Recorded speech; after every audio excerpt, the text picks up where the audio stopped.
BLM സൊസൈറ്റിയുടെ 21ാമത് വാർഷിക പൊതുയോഗം കൊച്ചി വില്ലിംഗ്ടൺ ട്രേഡ് സെന്ററിൽ നടന്നു. കേരളം, തമിഴ്നാട്, പുതുച്ചേരി എന്നിവിടങ്ങളിലായി പ്രവർത്തിക്കുന്ന സൊസൈറ്റിയുടെ 150-ലധികം ശാഖകളിൽ നിന്നായി 10,000-ലധികം സഹകാരികൾ പൊതുയോഗത്തിൽ പങ്കെടുത്തു.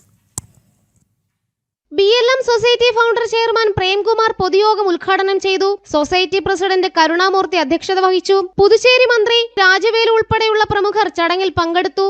കഴിഞ്ഞ 22 വർഷമായി അംഗങ്ങളുടെ സാമ്പത്തികവും സാമൂഹികവുമായ ക്ഷേമം ലക്ഷ്യമിട്ട് നിരവധി പദ്ധതികളാണ് BLM സൊസൈറ്റി നടപ്പിലാക്കി വരുന്നതെന്ന് ഭാരവാഹികൾ അറിയിച്ചു.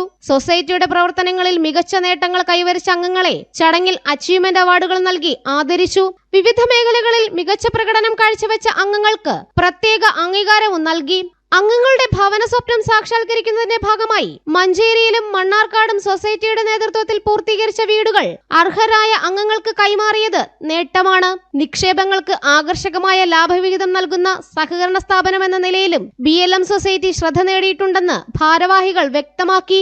കേരളം, തമിഴ്നാട്, പുതുച്ചേരി എന്നിവിടങ്ങളിലായി 15 ലക്ഷത്തിലധികം അംഗങ്ങളുള്ള സൊസൈറ്റിയാണ് BLM. Senior director Sibi VK സ്വാഗതവും chief operating officer VP Saidalavi നന്ദിയും പറഞ്ഞു. ജനം, കൊച്ചി.